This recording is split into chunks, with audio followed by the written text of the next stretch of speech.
اب میرے بھائیوں، شب قدر کے حوالے سے قرآن حکیم کی آیات اور 10 صحیح الاسناد احادیث انشاءاللہ تعالی.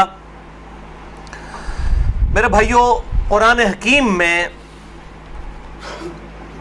کم از کم 3 مقامات پر اس رات کا ذکر موجود ہے جس رات کے اندر اللہ تعالیٰ نے قرآن پاک کو نازل فرمایا. وہی رات جو ہے وہ شب قدر بھی ہے، قدر والی رات، لیلۃ القدر. وہی برات، چھٹکارے والی رات ہے. قدر تقدیر کے معنوں میں بھی لے سکتے ہیں، فیصلے کی رات. اور وہی رات لیلہ مبارکہ بھی ہے. اس حوالے سے یہ 3 آیات 3 مقامات سے سن لیجئے، اس کے بعد انشاءاللہ 10 صحیح الاسناد احادیث. پہلا ریفرنس سورہ الدخان، سورت نمبر 44، جس کی نسبت سے یہ مسئلہ نمبر 44 ہے. یہ میں نے اس وقت اسی کی نسبت سے رکھا تھا، شب برات والا. آیت نمبر 1 سے 6 تک. اعوذ باللہ من الشیطان الرجیم، بسم اللہ الرحمن الرحیم.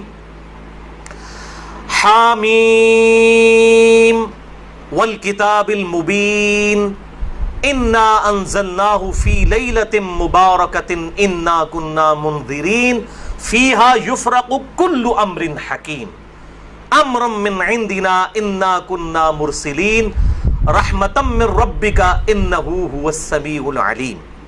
حامیم حروف مقطعات ہیں. اس روشن کتاب کی قسم، لوح محفوظ بھی ہو سکتی ہے، قرآن حکیم بھی. بے شک ہم نے اس قرآن کو ایک مبارک رات میں نازل کیا اور ہم ہی ڈر سنانے والے ہیں آخرت کا اس کتاب کے ذریعے. اس رات میں بانٹ دیا جاتا ہے ہر اہم کام. وہ جو کہتے ہیں جی وہ شب برات میں، وہ شب قدر کے بارے میں تمام کام ہماری طرف سے ہوتے ہیں اور ہم ہی فرشتوں کو بھیجنے والے ہوتے ہیں، یعنی اس میں فرشتے بھی نازل ہوتے ہیں. رحمت ہے تمہارے رب کی طرف سے، بے شک وہ سننے والا اور علم والا ہے. اچھا، اب ظلم یہ کیا گیا، انہوں نے کہا یہ جو ہے وہ شب برات کے بارے میں آیات ہے. اندازہ کریں، اب وہ شب برات کے بارے میں، تو قرآن تو شب برات میں نازل نہیں ہوا. انہوں نے کہا نہیں جی قرآن 2 بار نازل ہوا ہے. ایلو سامو، یعنی ایک جھوٹ کو چھپانے کے لیے دوسرا جھوٹ. کہتے ہیں جی ایک دفعہ قرآن جو ہے وہ لوح محفوظ سے پہلے آسمان میں نازل ہوا ہے، تو وہ جو نازل ہوا تھا نا وہ ہوا تھا شب برات میں، اور جو پہلے آسمان سے دنیا میں نازل ہوا ہے وہ شب قدر میں ہوا ہے. اب یہ کہاں لکھا ہوا ہے، کس جگہ پہ لکھا ہوا ہے؟ ایون جو آپ روایتیں بھی ضعیف پیش کرتے ہیں شب برات کے حوالے سے، ان میں بھی یہ موجود نہیں ہے کہ اس کے اندر قرآن نازل ہوا ہے. لیکن ایک جنہوں کہتے ہیں چھڑ دیتی ہے سمالون، تو یہ بات مشہور کر دیتے ہیں، حالانکہ اس کی کوئی اصل نہیں ہوتی ہے. قرآن خود اس کی حفاظت کر رہا ہے. قرآن کہہ رہا ہے کہ ہم نے اس قرآن کو ایک بابرکت رات میں نازل کیا. اب قرآن سے پوچھیں کہ وہ رات کہاں ہے، وہ ہے اگلا ریفرنس سورۃ البقرہ آیت نمبر 185. شہر رمضان الذی انزل فیہ القرآن ھدی للناس وبینات من الھدی والفرقان. رمضان کا مہینہ وہ ہے جس میں ہم نے القرآن نازل کیا، جس میں ہدایت ہے اور اس میں ہدایت کے روشن دلائل ہیں اور دلائل، اور یہ الفرقان حق اور باطل میں تمیز کرنے والی کتاب ہے. فائنل ٹیسٹمنٹ ہے، اس اولڈ ٹیسٹمنٹ اور نیو ٹیسٹمنٹ کے بعد یہ فائنل ٹیسٹمنٹ. تو اب اگر وہ رات رمضان کے مہینے میں ہے تو وہ پھر شب برات وہ والی نہیں ہوگی. شب برات جو ہے وہ شب برات، شب قدر ہی شب برات ہے، یہی شب مبارکہ ہے. تیسرا ریفرنس قرآن حکیم کی مکمل سورت ہے، سورۃ القدر، سورت نمبر 97 پارہ نمبر 30 میں. انا انزلناہ فی لیلۃ القدر، بے شک ہم نے اس قرآن کو تقدیر کے فیصلوں والی رات میں نازل کیا. وما ادراک ما لیلۃ القدر، اور تمہیں کیا ادراک ہے، تمہیں کیا پتا کہ یہ لیلۃ القدر کیسی رات ہے. لیلۃ القدر خیر من الف شہر، یہ وہ رات ہے جو کہ 1000 مہینوں سے افضل ہے. یعنی قمری اعتبار سے آپ سمجھ لیں کوئی 84-85 سال، اور سولر ایئرز کے اعتبار سے 82 سال کی عبادت سے بہتر ہے اس رات میں عبادت کرنا.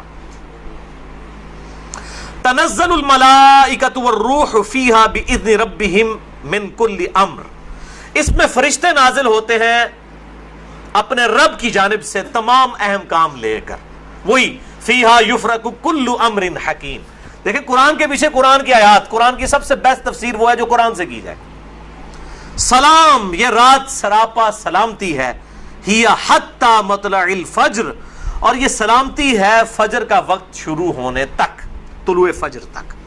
ویسے تو بخاری و مسلم کی میں نے حدیث بیان کی کہ پورا سال ہی آخری تہائی رات میں اللہ تعالیٰ کی طرف سے ندا آتی ہے، لیکن اس کی خصوصیت یہ ہے کہ مغرب کا وقت شروع ہونے سے لے کر طلوع فجر تک یہ پوری کی پوری رات اللہ تعالیٰ کی طرف سے ایک خاص رات ہے جس میں فرشتے نازل ہوتے ہیں، اہم کام بانٹے جاتے ہیں، تقدیر کے فیصلوں کی رات ہے۔ تو یہی شب قدر ہے، یہی شب برات ہے، یہی لیلہ مبارکہ ہے، یہ سارے کے سارے نام اسی پہ فٹ بیٹھتے ہیں۔ اب آخر میں 10 صحیح الاسناد احادیث اور 10 کی 10 جو ہیں وہ میں مشکات سے ان کے نمبرز بھی بتا دوں گا، اور بخاری اور مسلم پرائمری بکس کے نمبر نہیں بتاؤں گا، مشکات کے نمبر بتاؤں گا جو انسائکلوپیڈیا آف حدیث ہے۔ پہلی حدیث صحیح بخاری صحیح مسلم دونوں میں ہے، مشکات میں ہے 1958۔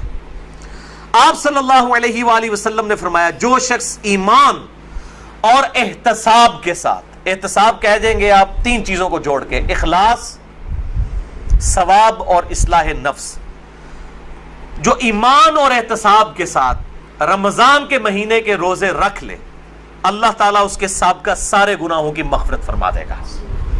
اور جو ایمان اور احتساب کے ساتھ رمضان کی راتوں کا قیام کر لے، یعنی تراویح قیام اللیل کر لے، اس کے بھی سابقہ سارے گناہ معاف ہو جائیں گے۔ اور جو ایمان اور احتساب کے ساتھ لیلۃ القدر کا قیام کر لے، اس کے بھی سابقہ سارے گناہ معاف، لیکن صرف چھوٹے گناہ، کبیرہ گناہ صرف توبہ سے معاف ہوتے ہیں، چھوٹے گناہ تو آٹومیٹکلی معاف ہو جاتے ہیں نیک اعمال کرنے سے۔ اس کے ثبوت میں وہ حدیث ہے صحیح مسلم کی جو مشکات میں ہے 564۔ آپ صلی اللہ علیہ وآلہ وسلم نے فرمایا اگر کبیرہ گناہوں سے بچا جائے تو 5 نمازیں، ایک نماز سے دوسری نماز تک، ایک جمعے سے دوسرا جمعہ، اور ایک رمضان سے دوسرا رمضان، درمیان کے تمام گناہوں کا کفارہ بن جائیں گے اگر کبیرہ سے بچا جائے۔ تو نماز چھوڑنا خود ہی کبیرہ، ورنہ لوگ کہیں جی کہ رمضان ہی پڑھ لو، دوسرے رمضان وشکالی پار، کیوں؟ صحیح مسلم میں حدیث ہے، مشکات میں ہے 569 کہ بندے کے کفر اور اسلام، شرک اور اسلام کے درمیان فرق نماز ہے۔ یہ اتنا کبیرہ گناہ ہے کہ بندے کے کفر اور اسلام کا فرق ہے۔ تو جو کبیرہ گناہ کر رہا ہے نماز والا، اس کا کیسے ایک جمعے سے دوسرا جمعہ کفارہ بن سکتا ہے، یا ایک رمضان سے دوسرا رمضان کفارہ بن سکتے ہیں؟ دوسری حدیث بھی بخاری اور مسلم سے ہے، مشکات میں 2083۔ آپ صلی اللہ علیہ وآلہ وسلم نے فرمایا شب قدر کو رمضان کے آخری عشرے کی تاک راتوں میں تلاش کرو، 21ویں، 23ویں، 25ویں، 27ویں اور 29ویں۔ تیسری حدیث بھی بخاری اور مسلم سے ہے اور مشکات میں اس کا نمبر ہے 2086۔ آپ صلی اللہ علیہ وسلم نے رمضان کا پہلا عشرہ اعتکاف کیا، پھر دوسرا عشرہ بھی اعتکاف کیا، پھر سر مبارک خیمے سے باہر نکالا اور کہا کہ میں نے پہلا عشرہ اعتکاف کیا تھا شب قدر کی تلاش میں، لیکن مجھے نہیں ملی، دوسرے میں بھی نہیں ملی۔ پھر ایک فرشتے نے آ کے مجھے خبر دی کہ اس کو آپ آخری عشرے میں تلاش کریں، اگر تم میں سے کوئی اعتکاف میرے ساتھ کرنا چاہتا ہے تو کر لے۔ اور پھر آپ صلی اللہ علیہ وآلہ وسلم نے فرمایا مجھے خواب میں وہ رات دکھا دی گئی، اور اس میں مجھے رات میں وہ خواب میں دکھائی گئی لیکن پھر مجھے بھلا دی گئی۔ سنقرئک فلا تنسى الا ما شاء اللہ، اے نبی ہم تمہیں پڑھائیں گے، تم کبھی نہیں بھولو گے مگر جب اللہ چاہے گا۔ بھلا دی گئی، اور اس کیوں بھلائی گئی وہ آگے بخاری کی حدیث بھی آ جائے گی۔ پھر بھلا دی گئی۔ بہرحال مجھے ایک بات یاد ہے کہ اس رات صبح کے وقت جب میں فجر کی نماز پڑھ رہا ہوں گا تو میرے ماتھے پر کیچڑ کا نشان ہوگا، یہ آپ کو خواب میں دکھایا گیا۔ اور اسی حدیث میں الفاظ ہیں کہ 21ویں رات جب آئی، یعنی 20ویں اور 21ویں روزے کی درمیانی رات، اس میں جب آپ نے 21ویں روزے کی جب فجر پڑھی تو اس رات کافی بارش ہوئی، مسجد نبوی کی چھت ٹپکنے لگی، اور ظاہر ہے کہ قالین وغیرہ تو نہیں ہوتے تھے، مٹی پہ ہی نماز پڑھی جاتی تھی، یہی افضل ہے۔ لہٰذا اہل تشیع کا پارشلی مقدمہ اس حوالے سے مضبوط ہے کہ مٹی پہ ہی سجدہ ہونا چاہیے۔ تو بہرحال آپ صلی اللہ علیہ وآلہ وسلم کے ماتھے پر مٹی کا نشان پڑ گیا۔ صحابہ کہتے ہیں جب نماز کے بعد آپ صلی اللہ علیہ وسلم جب رخ انور صحابہ کی طرف کرتے تھے تو انہوں نے دیکھا کہ آپ صلی اللہ علیہ وآلہ وسلم کے ماتھے پر مٹی کا نشان ہے، تو صحابہ کو پتہ چلا اچھا آج شب قدر تھی۔ اچھا اب آپ دیکھیں کہ یہ نہیں ہے کہ کوئی شے نظر آ جاتی ہے، ورنہ صحابہ کو بھی نظر آئی، آپ صلی اللہ علیہ وسلم کو بھی کوئی چیز نظر نہیں آئی. اور یہاں اتنا مشہور کیا، کہتے ہیں جی سمندر کا پانی میٹھا ہو جاتا ہے، بھائی کوڑ مارنے چھڑ دو. ہوں ماڈرن دور جے کسی گورے نے سن لی نا گل، وہ جناب بہ جائے گا رمضان دا پورا مہینے روزانہ دا ایک ٹیسٹ لے گا اور کہے گا دسو کس داڑے جناب شاید نالوں میٹھا ہوتا ہے سمندر دا پانی. جی سارے درخت سجدے میں گر پڑتے ہیں، بھائی ہم سی سی ٹی وی کیمرے لگا لیتے ہیں، پتہ لگ جائے گا کس وقت گرتے ہیں. یہ سب جھوٹ ہے، کسی روایت کے اندر موجود نہیں ہے. بس صرف آپ نے قیام کرنا ہے رات کا، کوئی ایک رات اس میں ہوگی. اسی لیے دیکھیں یہ فکس بھی نہیں کر کے بتائی گئی کہ فلاں ہے، کہا گیا 5 ہیں، 21ویں 23ویں 27ویں 25ویں 27ویں اور 29ویں. چوتھی حدیث صحیح مسلم سے عبداللہ بن انیس کی، مشکات میں 2087، اس میں بھی یہی پورا واقعہ ہے، لیکن اس میں الفاظ یہ ہیں، اب دوسرے صحابی کہتے ہیں کہ وہ 23ویں شب تھی. ابو سعید خدری کہہ رہے ہیں وہ 21ویں تھی کیچڑ والی، اور عبداللہ ابن انیس کہہ رہے ہیں وہ 23ویں تھی. لیکن یہی دو اختلاف آ گئے. تو وہ 21ویں بھی ہو سکتی ہے، 23ویں بھی، 25ویں بھی، 27ویں بھی. اور اس کی حکمت کیا ہے بدلنے کی میں بعد میں بتاتا ہوں. تو یہ شب قدر کے حوالے سے ایک دعا بھی بڑی مشہور ہے، اللہم انک عفو تحب العفو فاعف عنی. یہ روایت مشکات میں بھی موجود ہے 2091 اور جامع ترمذی اور سنن ابن ماجہ میں موجود ہے، لیکن یہ روایت منقطع ہے. وہ تابعی جو ہے عبداللہ بن بریدہ، اس کا سماع اما عائشہ سے ثابت نہیں ہے. شیخ البانی سے حسن درجے تک پہنچاتے ہیں. بہرحال دعا کے بارے میں میرا موقف یہ ہے، چاہے کوئی ضعیف روایت بھی ہو، اگر کوئی دعا کے طور پہ اسے کر لے تو میں اس کے اوپر کوئی فتوی والا معاملہ نہیں کرتا. امام دارقطنی نے بھی یہ بات لکھی ہے کہ یہ منقطع روایت ہے. اللہم انک عفو تحب العفو فاعف عنی. 5ویں حدیث صحیح مسلم سے ہے، مشکات میں ہے 2088. سیدنا ابی ابن کعب کو کسی نے بتایا کہ عبداللہ ابن مسعود کہتے ہیں رضی اللہ تعالیٰ عنہ کہ جو شخص روزانہ آخری پہر جاگے گا تہجد کے وقت تو وہ شب قدر پا لے گا. اب یہ دیکھیں کہ روزانہ جو جاگے گا ظاہر وہ پا ہی لے گا. عبداللہ ابن مسعود کی جب یہ بات پہنچی ابی ابن کعب تک تو انہوں نے کہا اللہ تعالیٰ ہمارے بھائی پہ جو ہے وہ رحم فرمائے. انہوں نے شاید یہ بات اس لیے کہی کہ لوگ صرف اکتفا ہی نہ کر لیں رمضان کے قیام پہ ہی، اس لیے انہوں نے یہ بات کی ہوگی، ورنہ ہمارے بھائی عبداللہ ابن مسعود کو یہ بات خوب پتہ ہے کہ شب قدر جو ہے یہ رمضان کے آخری عشرے میں آتی ہے. اور پھر انہوں نے کہا کہ میں اللہ کی قسم اٹھاتا ہوں کہ شب قدر جو ہے وہ 27ویں رات ہے. اور تابعی کہتے ہیں کہ انشاءاللہ کے بغیر قسم کھائی، کیونکہ اگر آپ انشاءاللہ کے ساتھ قسم کھائیں نا تو وہ قسم ڈاؤٹ فل ہوتی ہے کہ اگر اللہ نے چاہا تو. انشاءاللہ کے بغیر قسم کھائی جاتی ہے تو کنفرم ہوتا ہے کہ وہ بات ڈیفینیٹ کر رہا ہے، کرنے والا واقعی قسم کھا رہا ہے. تو پھر پوچھا گیا آپ کو کیسے پتا ہے کہ 27ویں ہے؟ انہوں نے کہا اس لیے کہ آپ صلی اللہ علیہ وآلہ وسلم نے ہمیں نشانی بتائی ہے کہ اس رات جب سورج صبح کے وقت طلوع ہوتا ہے تو بغیر شعاؤں کے ہوتا ہے، یعنی بالکل ٹکیاں نکلتی ہے. اور ویسے تو عموماً ویسے بھی ٹکیاں نکلتی ہے، لیکن وہ شاید زیادہ دیر تک کے لیے ٹکیاں رہتی ہے. اب حالانکہ باقی روایتوں کے اندر 21ویں 23ویں بھی آیا ہے، اور یہ قسم اٹھا کے 27ویں، تو اس سے مراد پھر تطبیق یہ ہوگی کہ جو انہوں نے پائی ہے وہ اس سال 27ویں کو آئی ہوگی، ورنہ تو یہ بدلتی رہتی ہے. 6ٹھی حدیث صحیح بخاری سے ہے، مشکات میں 2095 کہ آپ صلی اللہ علیہ وآلہ وسلم شب قدر کا دن بتانے کے لیے کہ آپ کون سی رات کو یہ آئے گی باہر تشریف لائے تو 2 مسلمان آپس میں جھگڑ رہے تھے. یہ جھگڑنے کی نحوست دیکھیں. آپ صلی اللہ علیہ وسلم بھول گئے اور آپ نے فرمایا کہ مجھے اللہ نے بتائی تھی وہ رات لیکن پھر مجھے بھلا دی گئی، سنقرئک فلا تنسى الا ما شاء اللہ. اور پھر آپ نے فرمایا کہ اس وجہ سے بھلائی گئی کہ یہ 2 مسلمان آپس میں جھگڑ رہے تھے، اور پھر کہا ہو سکتا ہے کہ اللہ کی اسی میں بہتری ہو، یہ بھی ساتھ کہہ دیا، ورنہ انہوں 2 مسلمانوں نے لوگ قیامت تک کوستے رہتے. بھائی اللہ نے بتانا ہوتا تو بعد میں بتا سکتے، اللہ کے لیے تو کوئی مسئلہ نہیں تھا، اسی میں بہتری ہو، اور یہ واقعی بہتری ہے. اور پھر فرمایا اب تم اسے 21ویں 23ویں اور 25ویں میں تلاش کرو. اب یہاں 27ویں 29ویں کا ذکر کوئی نہیں ہے، وہ الگ سے حدیث میں. تو حکمت یہ ہے بیسیکلی اس کو ڈیفرنٹ کرنے میں تاکہ لوگ یہ پورا عشرہ جو ہے وہ اہتمام کریں. دوسرا لوگ کہتے ہیں جی جس رات میں قرآن نازل ہوا تھا وہ ہوگی تو کوئی ایک ہی رات نا، یا 21ویں ہوگی. یہ تو نہیں ہے کہ 14 اگست اس دفعہ جو ہے 14 اگست کو آئے تو اگلی دفعہ 14 اگست جو ہے وہ 21 اگست کو آ جائے. اس طرح تو نہیں ہوگا. 14 اگست تو 14 اگست کو ہی آئے گا. تو یہ کیا وجہ ہے کہ قرآن جس رات میں نازل ہونا شروع ہوا وہ تو یا 21ویں تھی یا 23ویں تھی یا 25ویں یا 27ویں یا 29ویں, تو اگلے سال بھی وہی ہونی چاہیے. تو یہ دنیاوی اعتبار سے تو یہ بات بالکل ٹھیک ہے. لیکن جب اللہ تعالیٰ نے اس کی سیلیبریشن اس طرح کر دی ہے کہ اس سال میں اس کی سیلیبریشن کروں گا 21ویں کو, اگلے سال 23ویں کو, اس سے اگلے سال 27ویں کو, اس سے اگلے سال پھر شاید 21ویں کو ہو جائے, پھر کبھی 29ویں کو, تاکہ یہ روٹیٹ کرتی رہے, مسلمانوں کا شوق برقرار رہے. اس میں نظر کچھ نہیں آنا ہوتا, بس قیام کرنا ہوتا ہے. اللہ تعالیٰ 82 سال کی عبادت کا ثواب لکھ دے گا.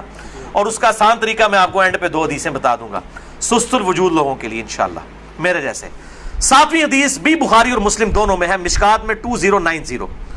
اما عائشہ کہتی ہیں کہ جب رمضان کا آخری عشرہ ہوتا تو آپ صلی اللہ علیہ وسلم عبادت کے لیے کمر بستہ ہو جاتے, خود بھی راتوں کو جاگتے اور اپنے گھر والوں کو بھی جگایا کرتے. اللہ تعالی ہمیں بھی اس سنت پر عمل کرنے کی توفیق عطا فرمائے, آمین. 8ویں حدیث صحیح مسلم سے ہے, مشکات میں 2089. اما عائشہ رضی اللہ تعالیٰ عنہ کہتی ہیں کہ آپ صلی اللہ علیہ وسلم جس قدر رمضان مبارک کے آخری عشرے میں عبادت اور سخاوت والا معاملہ کرتے تھے, پورا سال کبھی ایسا نہیں کرتے تھے, اس آخری عشرے میں خصوصاً. 9ویں حدیث تو ہے ہی بالخصوص پرٹیکولرلی اعتکاف کے حوالے سے, اور اعتکاف بھی بیسیکلی شب قدر کی تلاش کے لیے ہوتا ہے. کم از کم 10 دن مسجد میں ٹکا تو رہے گا نا. چلو ستے ہی لب گئی, مسجد ہی تو مل جائے گی نا انہوں شب قدر, اور کوئی نہیں تو لوگ فجر اور عشاء کی نماز ہی جماعت سے پڑھا دیں گے. خراٹے لے رہے ہوں تو اعتکاف والوں کی تو ویسے ہی شامت آئی ہوتی ہے بیچاروں کی. اعتکاف والوں کو تو رات کو بھی نہیں سونے دیتے, اور درس بھی مجبوراً بیچارے اعتکاف والوں کو ہی سننا پڑتا ہے. تو بخاری اور مسلم میں حدیث ہے, مشکات میں 2097. اما عائشہ رضی اللہ تعالیٰ عنہ کہتی ہیں کہ آپ صلی اللہ علیہ وسلم رمضان کے آخری عشرے کا اعتکاف فرمایا کرتے تھے یہاں تک کہ آپ کی وفات ہو گئی. ہر سال اعتکاف کرتے تھے آپ صلی اللہ علیہ وآلہ وسلم. یہ سنت موقدہ کفایہ ہے, چند لوگ کر لیں تو باقیوں کی طرف سے ادا ہو جائے گی. اور پھر آپ صلی اللہ علیہ وسلم کی وفات کے بعد آپ کی بیویاں بھی مسجد نبوی میں اعتکاف کیا کرتی تھیں. لیکن اسی کانٹیکسٹ میں بخاری مسلم میں حدیث ہے, ایک دفعہ آپ صلی اللہ علیہ وآلہ وسلم نے جو ہے وہ مسجد نبوی میں اعتکاف کے لیے خیمہ لگایا. کسی ایک بیوی نے آ کے خیمہ لگایا, پھر دوسری نے بھی وہ سوکن والا سلسلہ کرتے کرتے کئی خیمے لگے. آپ نے ساروں کے کھڑوا کے اپنا بھی کھڑوا دیا. اس سال آپ نے اعتکاف ہی نہیں کیا. پھر آپ نے اگلے سال صحیح بخاری میں آتا ہے 20 دن کا اعتکاف کیا, اور وہ آپ کا آخری سال تھا. تو آپ نے اعتکاف ہی نہیں کیا کہ یہ یعنی اللہ کی رضا کی خاطر اعتکاف کیا جائے, نہ کہ میری وجہ سے کہ میرے ساتھ ایک بیوی اعتکاف بیٹھی ہے پھر دوسری بھی, سب کے خیمے. اس سے یہ بات پتہ چلی کہ مسجد نبوی میں اعتکاف عورتیں کیا کرتی تھی, اور مسجد میں اعتکاف آج بھی مسجد نبوی میں اور بیت اللہ شریف میں اعتکاف ہوتا ہے. بہرحال اس حوالے سے میرا موقف تھوڑا اب لینیٹ ہو چکا ہے. اب جو پرفتن دور ہے جس کے اندر یہ موبائل کیمرے اور ویڈیوز اور سیکیورٹی تقریباً ختم ہو چکی ہے مسجدوں کی, اس صورتحال میں اگر عورتیں گھروں میں اعتکاف کر لیں تو اجتہاداً اس میں بھی کوئی حرج نہیں ہے, کیونکہ مسجدیں جو ہے آج کل عورتوں کے اعتکاف کے اعتبار سے خطرے سے خالی نہیں ہے. جیسا کہ یہ موبائل فون ہے, اور لوگوں کی اگلے دن بھی اخبار میں خبر آئی تھی, وہ تصویر کسی کی چڑھا دی, اس طریقے سے اس عورت نے خودکشی کر لی.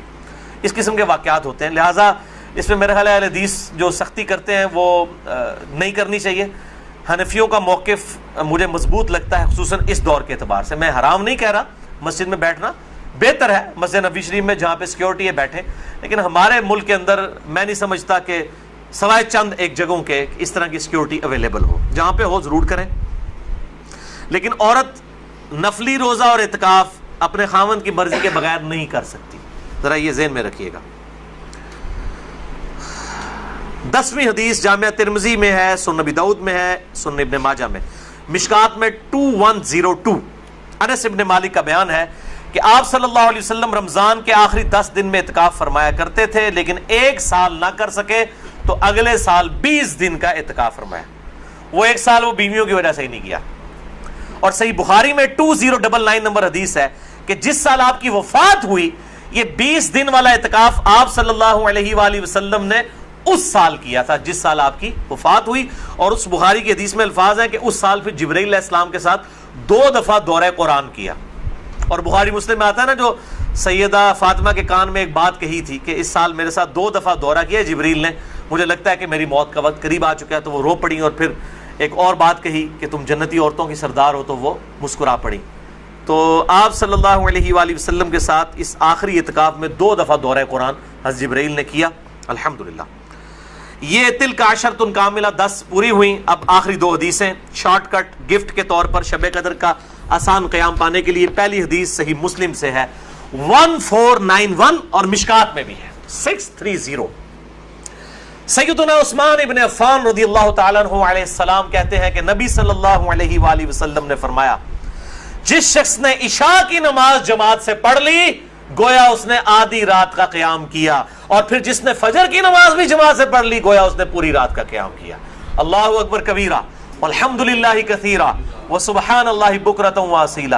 اور یار ایتے کر سکتے ہیں نا کہ رمضان کے آخری عشرے میں پورے عشرہ کر لو تو جفت تاک دا بھی رولا بن جاتا ہے تے چاند دی وجہ نال. پورا رمضان ہی اہتمام کریں, پورا سال ہی اہتمام کریں, فجر اور عشاء جماعت کے ساتھ, اور کوئی رکعت فوت نہ ہو. اگر ایک رکعت بھی فوت ہوگی تو وہ پاکستانی انڈیا بنگلہ دیش والی جماعت ہے. اللہ کے حضور وہ جماعت نہیں لکھی جاتی. جماعت اسی صورت میں ہے کہ آپ کی 4 کی 4 رکعتیں امام کے ساتھ ہو, سلام امام کے ساتھ آپ پھیریں گے. تو یعنی امام کے رکوع میں جانے سے پہلے پہلے آپ قیام کی حالت میں اس کے ساتھ مل جائیں سورہ فاتحہ پڑھ کے, تو آپ کو وہ 4 رکعتیں ملیں گی, اور فجر کی 2 رکعتیں اس صورت میں. تو عشاء کی نماز آدھا قیام اور فجر کی بھی, اور رمضان میں تو ویسے ہی اٹھنا ہوتا ہے, بڑا آسان ہے الحمدللہ. دوسری حدیث جامعہ ترمذی میں ہے 806, سنن ابن ماجہ میں 1327, ترمذی میں 806. یہ واحد حدیث ہے آج کے پورے لیکچر میں جو مشکات میں موجود نہیں ہے. میں نے ترمذی اور ابن ماجہ کا نمبر بتا دیا. ابو ذر غفاری رضی اللہ تعالیٰ عنہ کہتے ہیں کہ نبی صلی اللہ علیہ وسلم نے فرمایا, جو شخص امام کے ساتھ قیام اللیل کر لے رمضان میں یہاں تک کہ امام سلام پھیر کر فارغ ہو جائے, یعنی تراویح پڑھانے کے بعد, تو اسے پوری رات کے قیام کا ثواب ملے گا. اگر کوئی اکیلا تراویح پڑھتا ہے اس کے لیے فضیلت نہیں ہے یہ. جو امام کے ساتھ تراویح پڑھ لینا عشاء کے ساتھ ہی, اس کو پوری رات کے قیام کا ثواب مل جائے گا.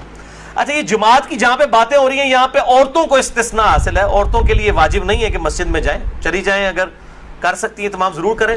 ان کو گھر میں بھی اللہ تعالیٰ انشاءاللہ تعالیٰ اس حوالے سے ثواب عطا فرما دے گا. حضور عورتیں پوچھ رہتی ہیں جی ہم کہاں سے یہ جماعت, ہم یہ آسان طریقہ, تو عورتوں کے لیے پھر اس حوالے سے آسانی ہوگی انشاءاللہ تعالیٰ. تو قیام اللیل اور تراویح کے حوالے سے مسئلہ نمبر میرا 20 ہے, وطر کے حوالے سے مسئلہ نمبر 130 ہے, اور آج انشاءاللہ یہ نیو 44 شب قدر شب برات کے حوالے سے ریکارڈڈ ہو گیا اللہ کے فضل سے. رمضان کا آلریڈی 53 ہے, لیکن میں انشاءاللہ اگلے 2 ہفتوں میں اسے 2 نشستوں میں ریوائز کر کے ریکارڈ کروا رہا ہوں انشاءاللہ ڈیٹیل کے ساتھ, 53A اور 53B مسئلہ کے عنوان سے انشاءاللہ تعالی.